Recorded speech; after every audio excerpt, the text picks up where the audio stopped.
Eddie found himself pacing around his room, frantically looking around for something to get a grip on. He needed some stability in his life after his mother passed away. Today was the day he left to go to school, the boarding school his mother had gone to when he was a kid. Eddie thought it wasn't all that special when she explained it to him, but he felt going there, it would bring him closer to her. So on the morning of the 26th of August, Eddie left his family home in Whitby, England, to go to Inverness Academy. He took a train there, of course. He was afraid of buses and planes. As a child, he used to ride the train with his mother all the time. It was very thrilling. But now everything has changed since then. His mother died in a shipwreck coming back from a business conference, leaving him to fend for himself. That's what brings him to the steel gate doors that he was currently in front of. They were old and rotting. If you touch them, you'd definitely get tetanus. Not that he cared about any of that stuff. He stopped that habit a while ago. "Hello, are you Eddie Kasprack?" a voice said from behind him. And he turned around to see a tall, lean boy with curly hair. His hair wasn't blonde, but it wasn't brown either. It was a mix in between the two, and Eddie was sure that it all depended on the light that hit it. This boy was also wearing a tailored uniform for the school. There was a small bird pin on the side of the collar. "Yeah, that's me," Eddie said with a weak, shy voice. The tall boy smiled and held out his bony hand to him. "I'm Stanley, but most people here call me Bird Boy or Stan." Eddie smiled and took his hand, hesitantly at first. "I'm Edward, but I assume you know that mostly everyone calls me Eddie." Eddie chuckled slightly, and Stan's smile grew wider. "Yeah, I got that bit when I read your name. I assumed that if you wanted to be called Edward, you would be a massive weirdo. No offense." Stanley worriedly took a glance at Eddie. Eddie shook his head. "No, not a massive weirdo, more like a shy outcast." "Oh, good, because that's what my friends and I are. Anyway, I guess I should be doing my job and taking you around school." Stanley rubbed the back of his neck as he said this. "Yeah, I guess that would be helpful," Eddie teased. The school was bigger than Eddie imagined. On the outside it looked old and rustic. Tall stone towers with vines going up them could be seen for miles.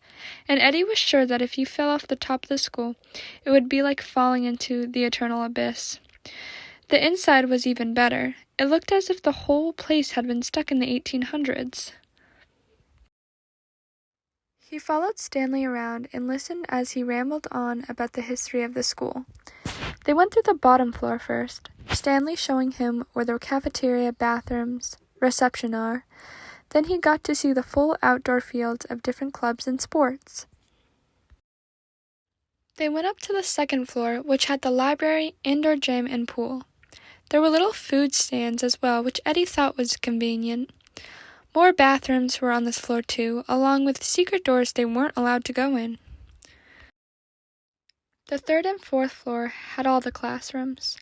Eddie liked the fact that almost all the classes were advanced. At his old school, he had to be stuck with a bunch of kids that were definitely not on his level of education. The fifth floor is where they stopped, and Eddie assumed this is where all the dorms were. "All right, Eddie, you'll be rooming with my friends and I," Stanley said. Eddie looked at him with an odd expression. Stanley caught this and quickly said, "Don't worry, most of them are normal."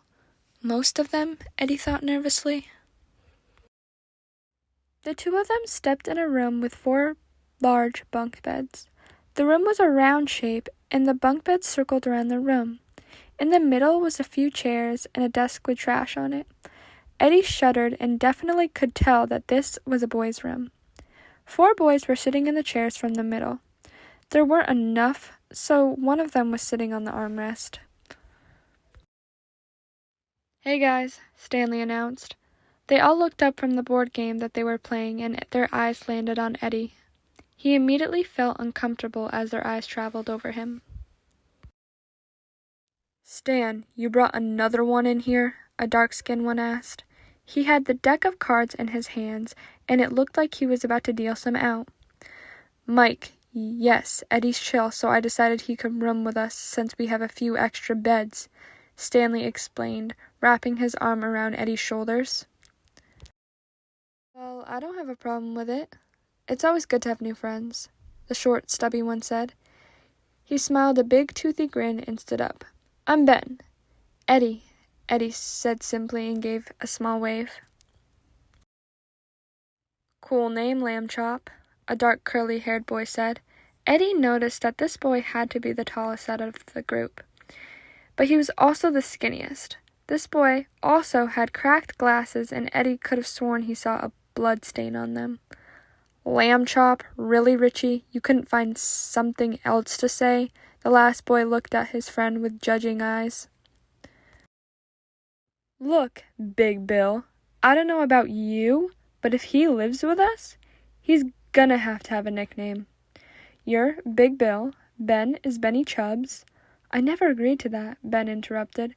Mike is Hanlon, Stanley is Stan the Man, and I'm Trashmouth. Eddie looked at Richie with amusement. So he's gotta have a nickname. I'll find the perfect one. Just you wait. Eddie shook his head and began thinking about how this Richie kid is probably gonna be a pain in the ass. But he was the only one that made him truly smile since he got here. Stanley and Bill helped Eddie put his stuff away. Eddie shared a bunk bed with Richie because Richie was the only one that had an empty bunk bed. After that, they all sat near the table in the middle. Ben and Eddie sat on the floor while everyone else was either sitting on an armrest or the couch. Richie had put the deck of cards away and took chutes and ladders out. This game sucks, Stanley complained as soon as Richie set it down. Richie looked at the boy offended. This game was my whole childhood, Stanley Uris. Explains why you act the way you do, Stanley grumbled back. Bill snickered at the two and Eddie just looked down at the board. I like chutes and ladders, Eddie mumbled. Richie looked at him with surprise, and then he opened his mouth to the biggest smile. Eddie blushed when he saw Richie's face. Oh my God, Eddie, you're my new favorite now. Richie towers over the table and starts pinching Eddie's cheeks and kisses his head once. Eddie shoved him off. Okay, dipstick, that's enough. His face was hot red, and the rest of the group saw it too. Guess we're fucking playing chutes and ladders, Stanley rolled his head back with annoyance.